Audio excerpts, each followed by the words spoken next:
Franco presenta Diálogo Franco. Porque la noticia hay que analizarla, encontrando las diferentes versiones en un diálogo franco, con el periodista y analista político Rodolfo Franco. Y si lo dice Rodolfo Franco, es porque es cierto. Bienvenidos a una edición más de Diálogo Franco en este inicio de semana, inicio de mes, el tercer mes del año, marzo, y quiero decirle que en los 2 meses pasados, lo que hemos visto, relevante, de trascendencia, la detención, extracción, secuestro, como le quiera llamar, de Nicolás Maduro, dictador de Venezuela, y hoy, está siendo juzgado en Estados Unidos. Luego, la muerte de Nemesio Oseguera Cervantes, mejor conocido como el Mencho, el país en llamas, desastre por todos lados. En este momento en una funeraria de Guadalajara lo están velando para llevarlo a sepultar en un panteón me parece que es de Zapopan. Y mientras todo esto acontece, que el día de ayer, Shakira en la Ciudad de México, todos contentos, la presidenta Sheinbaum hace un momento en su conferencia de Palacio dice, pues desde una ventanita yo estuve viendo el concierto. O sea, cuando el país está en llamas, cuando el llano está en llamas, la señora enfiestada con la artista, la cantante Shakira, de verdad, al pueblo pan y circo. Pero regresémonos un poco más, hagamos una regresión a la línea del tiempo. ¿Recuerda cuando la famosa reforma judicial y que echaron a la calle, porque literal echaron a la calle a jueces y magistrados, todo por un pleito de López Obrador con la entonces ministra Piña? Bueno, todo esto terminó en el despido de una gran cantidad de juzgadores. Pero lo grave del asunto, de acuerdo a la publicación que acaba de realizar la semana pasada Mexicanos contra la Corrupción y la Impunidad a través de una investigación que realizó Erika Flores, periodista que colabora con Mexicanos contra la Corrupción y la Impunidad, pues resulta que no les han pagado, pero más allá de que no les han pagado, ya se fueron a una corte internacional a demandar y exigir la violación de sus derechos, porque primero nos dijeron dinero sí hay para pagarles, y ahora resulta que a unos no les han pagado.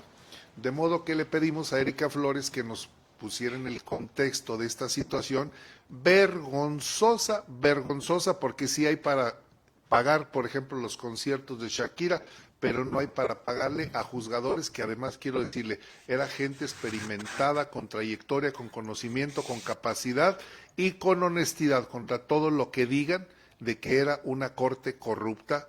Y tal vez sí, Arturo Saldívar sí lo haya sido. En fin, Erika Flores, ¿cómo estás? Muy buenos días. ¿Qué tal, Rodolfo Auditorio? Buenos días. Gracias por este espacio para poder hablar de esta investigación que publicamos. Gracias a ti, Erika. ¿Qué te parece, como dice el clásico, si comenzamos por el principio y nos cuentas cómo se desarrolló esta tremenda, absurda, aberrante historia que de verdad revienta el hígado de leer, que dices, ¿cómo es posible que el Estado mexicano, la presidencia, el Congreso, no hayan ni siquiera incrementado el presupuesto para finiquitar a estos señores que pues no, ni la tenían en el entierro, es decir, en el pleito entre López Obrador y la Corte? Pues en efecto, como ustedes recordarán, la reforma judicial que fue aprobada por el Congreso dio oportunidad a que varios juzgadores, magistrados, magistradas, jueces, juezas, que no quisieran participar en el proceso, tuvieran la oportunidad de abandonarlo, de renunciar, y en todo caso, pues decir, ¿sabe qué? Yo no quiero participar en este proceso. Entonces sabían que iban a ser despedidos en esa circunstancia y que conforme a la ley que se aprobó en el Congreso tendrían que ser liquidados. Correcto. ¿Qué fue lo que ocurrió? Bueno, pues que esa liquidación no fue contemplada en el presupuesto de egresos de 2025. Estamos hablando de un promedio de 711 juzgadores, de los cuales 600 ya fueron liquidados, pero para poder llegar a esa liquidación tuvieron que cerrar avenidas, marchar. Les vamos a explicar a detalle qué fue lo que ocurrió, porque hay un grupo de 122 que hasta esta fecha no han recibido esta liquidación. ¿Qué fue lo que ocurrió después? Erika, Permíteme nada más, vamos a hacer una recapitulación. Dice 711 juzgadores Así no es. se adhirieron a la propuesta que les hicieron para que se registraran en esas tómbolas, porque hicieron unas tómbolas. 711 juzgadores dijeron nosotros no vamos. Y de los cuales 500 sí recibieron su pago, no en el tiempo en el que se había establecido, pero de 711, 500 ya recibieron su pago, porque dices, tuvieron que salir a las calles a cerrar las avenidas, a bloquear, y fue la forma en la que presionaron. Pero después de esos 500 que les pagaron, quedan 211. ¿Qué pasó con ellos? De estos, les explico brevemente cuál fue el Sí, antecedente para poder entender a quiénes sí les pagaron y a quiénes no y por correcto. qué. Ok, Les explico. Cuando después de que se aprobó la reforma judicial, a ellos les dieron un plazo para que dejaran sus cargos el último día de agosto del año pasado. ¿Qué fue lo que hicieron estos 711 juzgadores? Desde los meses de abril y mayo del año pasado, ellos empezaron a intentar rastrear qué era lo que había pasado con su liquidación, quién se las iba a dar, en qué momento, porque recuerden que había una transición del Consejo de la Judicatura a lo que después se conoce el órgano de administración judicial. Y ellos sabían que iban a quedar en medio de este proceso, de esta transición a partir del mes de septiembre. Los primeros acercamientos que tuvieron a través de lo que era todavía el Consejo de la Judicatura fue a través de memorándums. En resumen, les decían, sí, sí te tengo presente, ya tenemos la lista de cuántos son, hay que ver nada más cómo va a estar el proceso de liquidación, pero nadie les dijo que no estaban contemplados económicamente en el paquete presupuestal del año pasado para esta liquidación. ok. Y los trajeron así con uno y otro oficio, uno y otro y uno y otro. Cuando vieron que no había como mucha claridad en el Consejo de la Judicatura, un grupo de estos 711 entabló contacto con diferentes legisladores en el Congreso, Sí, particularmente en la Cámara de Diputados, de todos los correcto. colores, de todos los partidos. Y en resumen, todos les dijeron, sí, sí, ya están contemplados para el paquete presupuestal 2026, no se preocupen, nosotros los tenemos en la mira y les siguieron dando largas. De acuerdo. ¿Por qué? Porque recordemos que en términos económicos, Hacienda, la Secretaría de Hacienda empieza a perfilar un paquete presupuestal del siguiente año en el mes de junio. Entonces, por eso hubo este acercamiento en el Congreso. Pasa todo el verano, junio, julio, en agosto ellos estaban esperando, bueno, ver qué pasó, se va el Consejo de la Judicatura, entra el órgano de administración judicial y no hubo liquidaciones. Entonces ya había prácticamente terminado el plazo judicial, que era el último día de agosto, prácticamente tal vez la primera semana de septiembre, para decirles cuándo se les iba a liquidar y no recibieron ese dinero. Entonces, los 711 empiezan a entablar contactos ahora con el órgano de administración judicial, porque ya se había ido el Consejo de la Judicatura, ya había pasado esta transición. Y en pocas palabras, durante los meses de septiembre y octubre, el órgano de administración judicial, entre que llegaron los nuevos, asumieron el cargo, se reacomodaron, vieron pendientes, les dijeron, oye, pues es que no tenemos ningún documento de ustedes para la liquidación. ¿Quiénes son? ¿Cuántos son? ¿Ante quién renunciaste? ¿Ante el Poder Judicial? ¿Renunciaste ante el INE? ¿Renunciaste hasta el Congreso? No tenemos ninguna información en ese sentido. Entonces los 711, al darse cuenta que no había más que largas y largas y largas y que no había una base de datos Sí, propiamente de ellos, se reunieron, recuerden que por ser organismos federales, ellos estaban distribuidos en todos los estados del país. Entonces correcto. empezaron a hacer grupos de WhatsApp y empezaron a entablar reuniones por Zoom y un grupo de ellos elaboró una base de datos de los 711 con nombre y apellido, antigüedad, cargo, dónde estaba, cuándo entré, cuándo acaba mi cargo, Hicieron esta base de datos y aparte le hicieron al órgano de administración judicial con un formato en Excel una calculadora para poder agilizar cuánto era el cálculo de indemnización que le correspondía a cada uno de ellos por esta liquidación. Y entregan esta base de datos en el transcurso de octubre, la recibe el órgano de administración judicial y les dijo, ok, ahora déjame revisar la información que me mandaste y hacemos cuentas. Y así los trajeron todo octubre.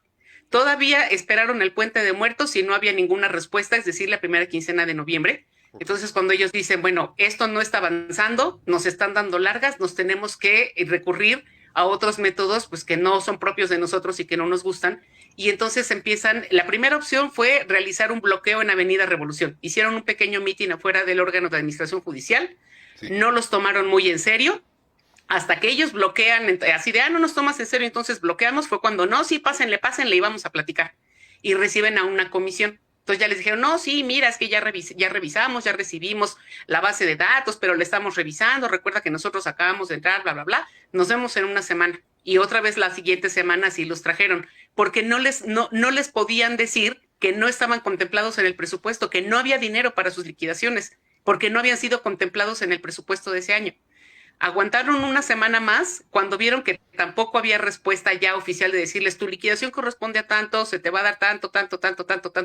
A la siguiente semana, entonces ellos realizan ya una marcha ya mucho más numerosa, llegaron casi 200 juzgadores de los diferentes estados, realizan una marcha desde Avenida Revolución, que obviamente la marcha conllevó pues el bloqueo de la vialidad. Sí. Luego se fueron sobre Avenida Insurgentes, que todo el mundo sabemos pues que aquí en la Ciudad de México son avenidas que siempre están llenas de tráfico y que son de las avenidas principales, y llegan a hacer un plantón a otra sede del órgano de administración judicial que se encuentra ya cerca de Ciudad Universitaria. Entonces, cuando les dicen, no, pues es que no los podemos recibir porque mira, fulanito no está, salió a una reunión, no se encuentra en esta sede, dicen, no, ok, pues aquí lo esperamos. Y que bloquean Avenida Insurgentes durante 6 horas. Entonces, el caos que eso causó volvió a ponerlos ya agenda nacional, notas virales, y vuelven a ser el centro de información, y es cuando se empiezan a enterar, otra vez los medios de comunicación, pues que no les habían pagado. Llega la policía, los retira, y hasta que eso tuvo que pasar fue cuando entonces el tema escala a la conferencia mañanera de la presidenta Claudia Sheinbaum. Al día siguiente le preguntan, y es cuando ella dice que no se preocupen, sí les vamos a pagar. Y solo hasta ese momento el órgano de administración judicial los recibe y ya les dice, ¿saben qué? Pues no hay dinero para pagarles, pero ya pedimos una ampliación presupuestal a la Secretaría de Hacienda, estamos en espera de que nos respondan. ¿De qué fecha entonces, estamos hablando? La última quincena de noviembre. Correcto. La última quincena de noviembre. De acuerdo, entonces, no se preocupe. Y ya cuando les da luz verde presidencia y le dice prácticamente ya a todos los medios, la noticia nacional es, sí les vamos a pagar, tranquilos. Entonces el órgano de administración judicial se agiliza y de estos 711 abre un primer grupo de 500 y les pagan en los últimos días de noviembre. Correcto. Y entonces ya se quedan los otros así de, bueno, ¿y a nosotros cuándo? No, espérenos. Entonces ya vuelven a recibir otra remesa de la Secretaría de Hacienda y le pagan a un segundo grupo de 100 más el 30 de diciembre, antes de Año Nuevo. Entre el transcurso del 30 y el 31 les pagan a esta segunda remesa de 100. Entonces ya van 600. Y los otros que quedan, que son los 122, son los que hasta la fecha no les han pagado. Y así los han traído durante el mes de enero y durante el mes de febrero, que pues todo el mundo sabe que concluyó el sábado. ¿Qué es lo que ellos han hecho? Volvieron a reunirse durante este transcurso de enero-febrero con el órgano de administración judicial. Entonces les dijeron, no se preocupen, nada más que la comunicación ya va a ser por correo electrónico. Les han mandado mails, la comunicación ha sido individual, las respuestas por mail a manera individual han sido, ya tengo tu información, estamos revisando tu caso, tranquilos, y te vamos a pagar, aguántame tantito. Y ya acabó febrero. Entonces, este grupo de 122 no ha recibido su pago, y el contexto general, entre los que sí ya fueron liquidados y los que no, es que pues la realidad es que están desempleados, porque recordemos que la ley que aprobó el Congreso también les puso a todos ellos un candado de 2 años para que no pudieran desempeñar ningún tipo de trabajo judicial en el que estaban adscritos en el transcurso de 2 años. Entonces, los que ya recibieron su liquidación, pues destinaron parte de ese dinero para pagar las deudas que tenían, ¿no? Porque pues, ¿desde cuándo dejan de cobrar? Se lo están comiendo, Erika Flores, porque en 2 años no pueden trabajar. Así es. Y la otra cuestión es que hay un parte de la investigación que realizamos, una parte importante de estos 711 era la última generación jóvenes de juzgadores que habían ingresado al Congreso. Entonces ellos tenían un promedio de entre 15, 20, 22 años de antigüedad, pero todavía no tenían derecho a una jubilación. Estaban en ese inter de cumplir un plazo para que ya pudieran dentro del sistema judicial ser acreedores a una jubilación, y pues ya no alcanzaron ese plazo. Entonces ellos están así a la deriva porque son un grupo de juzgadores, hombres y mujeres, de entre 40 y 50 años que tenían carrera judicial, que no tienen acceso a una liquidación y que ahorita a donde entran a trabajar, si quieren una liquidación, pues tienen que volver a contabilizar de cero, que no es un escenario deseable. Todo el mundo sabe, al menos en este país, que si quieres una liquidación para después de 30 años de trabajo, pues tienes que meterte a un sistema de gobierno donde te paguen o en nómina o algo entre los 20 y los 30 años tal vez, ¿no? Sí. Para que puedas liquidarte entre los 50 y los 60. Ellos ya perdieron esa oportunidad. Y aparte, laboralmente, ¿dónde reacomodas a 711 juzgadores con este candado de 2 años para no trabajar? Entonces, unos están así de, bueno, no podemos armar despachos jurídicos, a lo mejor ponemos un despacho jurídico, a lo mejor no, pero aparte está este sentir emocional que es la parte del duelo porque queda trunca su carrera judicial. Ellos ya no se pueden sumar de nuevo a un sistema judicial aquí en México y en el extranjero, obviamente tampoco, ¿no? Entonces, ¿cuáles son las únicas opciones que les quedan en este momento? O dar clases o dar asesorías externas de temas ajenos a los que manejaban en el Consejo Judicial. Y aparte, están cargando con tratando de resolver esta parte del luto, del duelo, porque ya no perdieron una carrera judicial. Entonces, claro, ¿a dónde van, no? Es una suma de varios factores.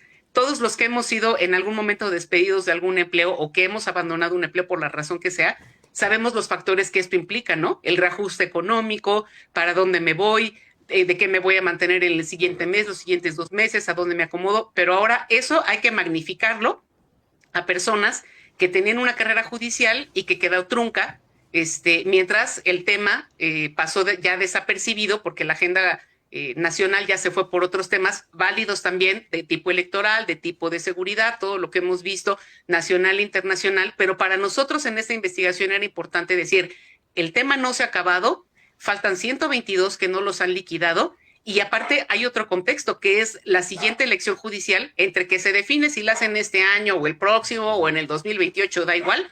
Esta investigación que nosotros realizamos creo que servirá de antecedente para que las otras personas que van a entrar en la siguiente remesa decidan qué van a hacer ante este escenario con el antecedente de estos 711, Rodolfo. Así es, Erika Flores, es catastrófico lo que estás comentando, porque estás hablando de la construcción de una carrera de diferentes personas, que en un momento más hablamos del estudio que se realizó Azul Aguilar, que presentó en Flaxo en la Facultad Latinoamericana de Ciencias Sociales. En un momento tocamos ese tema, pero lo que acabas de decir, Erika Flores, tiene muchísima razón. Y digo, esto es catastrófico. ¿Cómo es posible que efectivamente nuestra agenda mediática se fue, bueno, pues ayer, antier, o sea, 3 días, pues los ataques, el bombardeo que está allá en el Medio Oriente, lo que está sucediendo en la guerra, pues la guerra, en pocas palabras.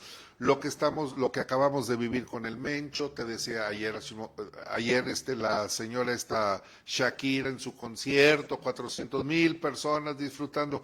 Y nos olvidamos, porque esa es la realidad, nos olvidamos de lo que sucedió con esta cese de los jueces y magistrados, y lo dices muy bien cuando utilizas el adjetivo calificativo de duelo, porque todas las personas que por razones diversas hemos perdido un trabajo, ya sea por decisión propia, porque te despiden, porque la empresa ya no tiene recursos para continuar, lo que sea, existe un duelo, sin duda que existe un duelo.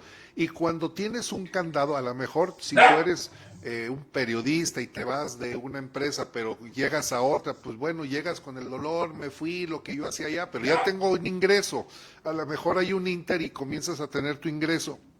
Pero cuando estas personas se prepararon por años, cuando trabajaron arduamente, con denuedo, con constancia, con honestidad, para llegar a un cargo, desde engrapar, desde coser los libros, desde sacar copias, desde tomar acuerdos, de ser proyectista, secretario de acuerdos, llegar a ser juzgador, y te dan una patada en el trasero y te dicen, y con otra, en 2 años no puedes trabajar, no puedes litigar, y lo único que sabes es litigar o manejar las leyes, pero estás impedido y no te doy tu dinero. Por supuesto que estamos hablando de un duelo terrible. ¿Y sabes qué es lo más importante, Erika Flores?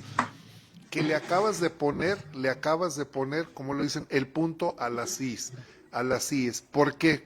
Porque esto ya lo dábamos como caso cerrado, ya no sabíamos qué era lo que estaba pasando, y ahora dices, hay todavía jueces, nos dice, ¿son cuántos? 200... Perdón por el dato, 122 que todavía no cobran. 122 que todavía no cobran, pero aquí viene otra nota importante dentro de lo que estás publicando lo que acabas de publicar. Estos juzgadores ya se fueron a una corte internacional. No se quedan con los brazos cruzados. Así es. Es importante comentar que para llegar a la Corte Interamericana, pues tienes que manejar un despacho de abogados que te pueda llevar esta demanda. Lo que nosotros hemos platicado con las personas que integran algunos de estos grupos de los 711 es que estos despachos fueron solidarios con ellos y están llevando esta demanda pro bono, es decir, sin cobrar, no les están cobrando, es de manera gratuita. Entonces, unos en lo individual y otros por grupos presentaron varias demandas ante la Corte Interamericana y una de ellas ya fue aceptada. Entonces, a nosotros lo que nos interesa era decir, bueno, ¿y por qué acudiste ante la Corte Interamericana? Porque también parte del objetivo de esta investigación era revisar el tema ya en frío, ¿no? O sea, durante la discusión fue muy polarizado, blanco-negro, huevones, no huevones, mantenidos, no mantenidos, ricos, no ricos, que fue la parte mediática, ¿no? Pero ya a nosotros nos interesaba revisar el tema ya en frío y decir, bueno, quitando el blanco y negro, ¿qué pasó ahí? Porque al final de cuentas eso es historia también. O sea, no es una nota del día, es historia dentro del Poder Judicial y es parte de la historia del país y es parte de la historia política de México. Entonces tampoco podemos hacer de cuenta como que nunca vamos a tener ninguno de nosotros vernos inmersos en un tema legal en el que tengamos que llegar a la cancha de un juzgador o de un magistrado o de la propia corte, ¿no? A final de cuentas. Y lo que ellos nos explicaban era que parte de esta situación que están viviendo, entre los que ya recibieron la liquidación, una de las juezas que entrevistamos nos decía pues que ella, que está dentro del grupo de estos 122 que no han cobrado, pues ya empezó a rematar sus libros judiciales a través de sus redes sociales, ¿no? Para poder allegarse de recursos, porque pues no tienen manera de trabajar. Y ellos lo que decían es que parte del sustento de esta denuncia ante la Comisión Interamericana es pedir una reparación del daño.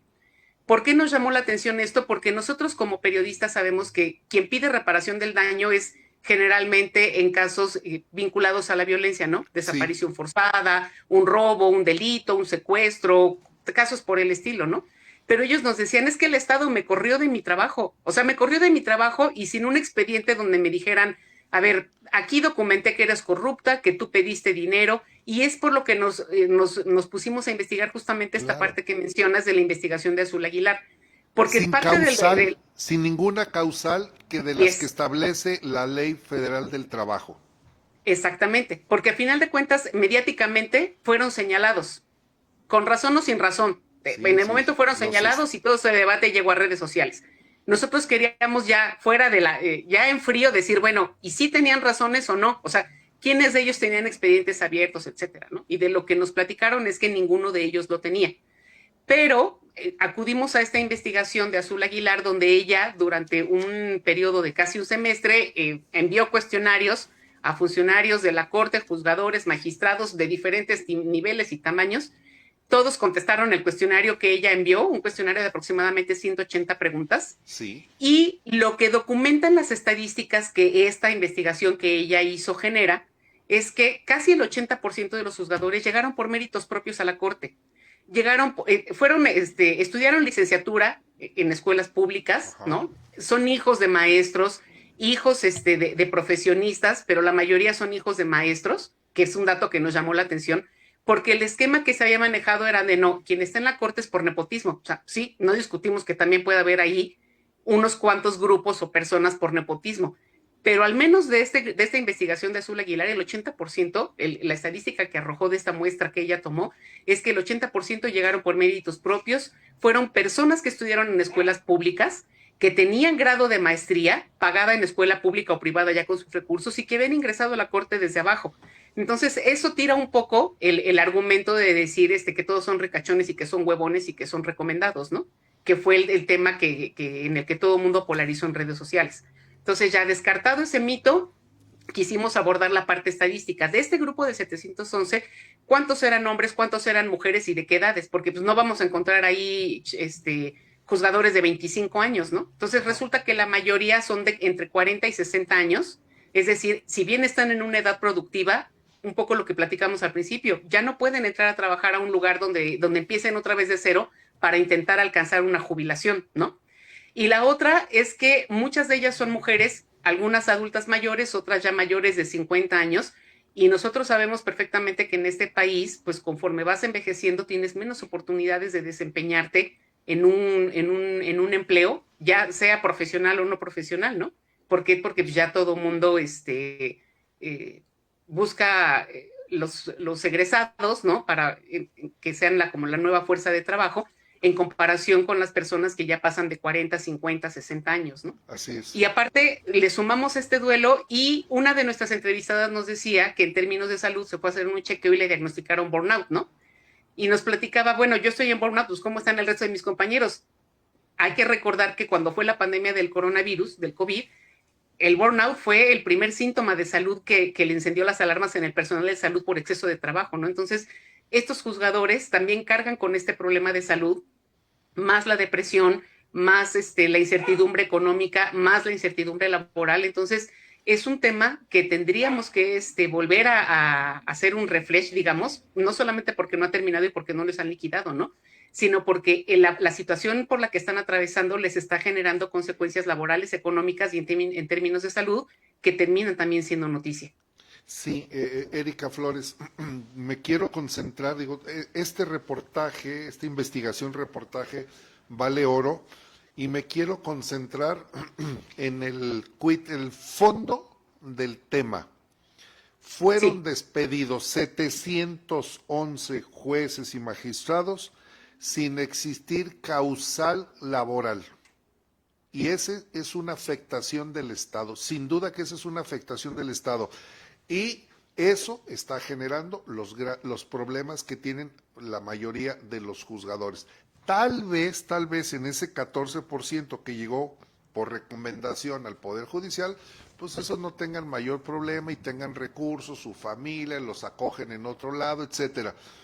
Pero el otro 82%, pues tiene problemas y algunos los externan y otros no, pero tienen que dar la batalla porque no es posible. Digo, ¿de qué carajos? Porque esa es la palabra, ¿de qué carajos sirve que te esfuerces, que estudies, que te superes cuando llegas a tu trabajo y te dicen, váyase porque vamos a cerrar aquí? Y ya, y te dejan en la calle, pero vuelvo a lo mismo, con una condición. Y no puedes, si eres bailarín, si eres fotógrafo, si eres periodista, si eres barrendero, no puedes trabajar en esa misma actividad durante 2 años.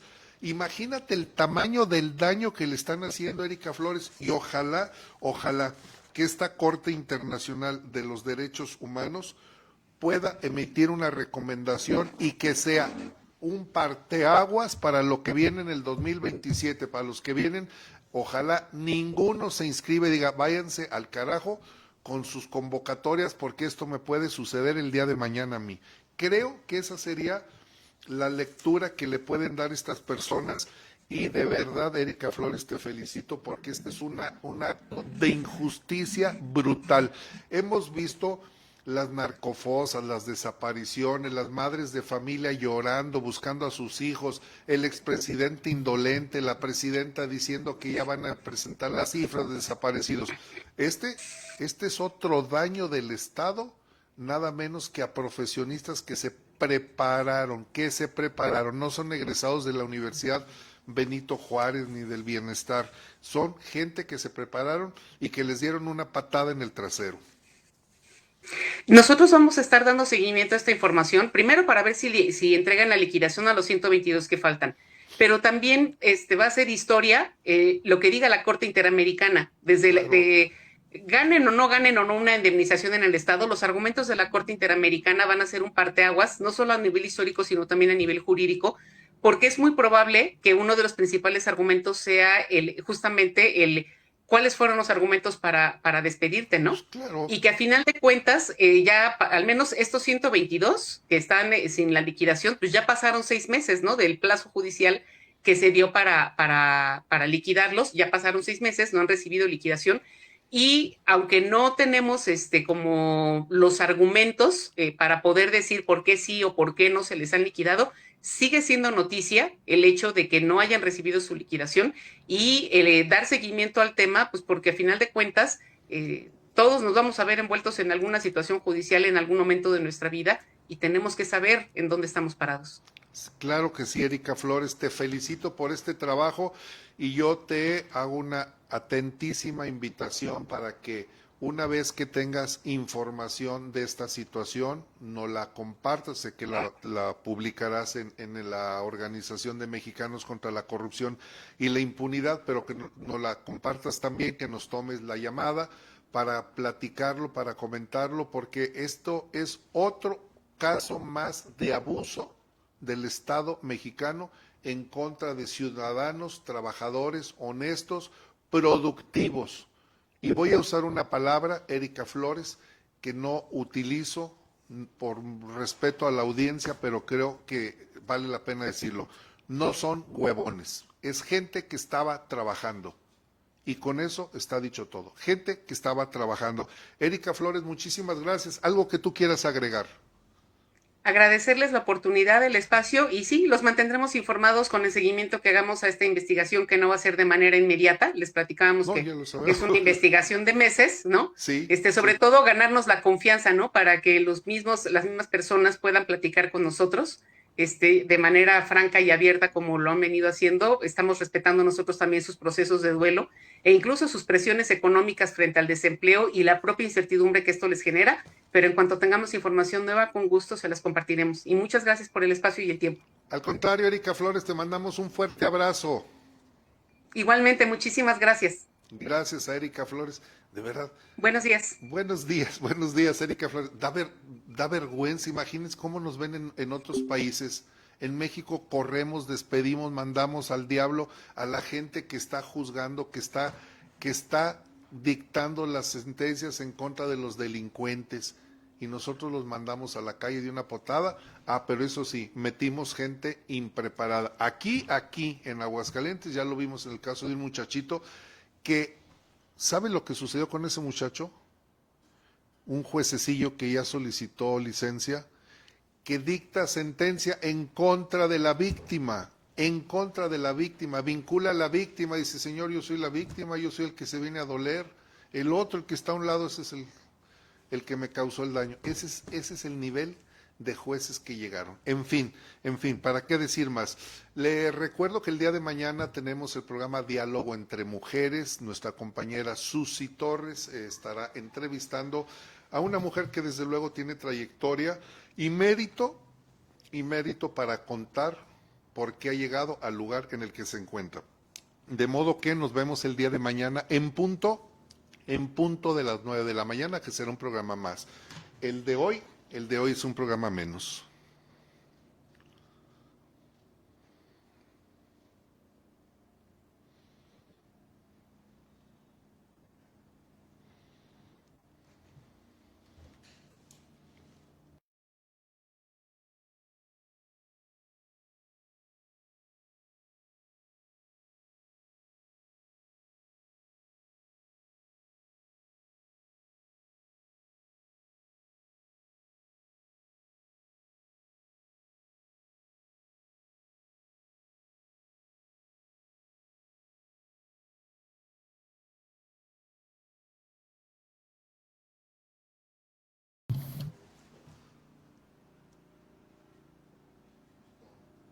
Te van a agarrar por andar vendiendo esos, ¿eh?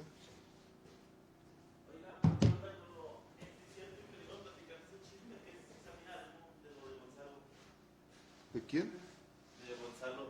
¿Quién es Gonzalo? El de Seguridad Pública Municipal. Gonzalo Núñez, Pérez Núñez. ¿Qué pasó? Ahora que agarraron unos semillas, ¿sí viste eso, doctor? ¿Ahora qué hizo el tipo ese? Agarraron unos semillas, unos tienderos, pues a los que venden chingadera. Y los estaban desde arriba, no sé si era estatales y guardia, no sé quién eras. ¿Tú sí viste el video? No, ahorita lo subió, no me acuerdo si César Rojo o otro. Y empieza a decir,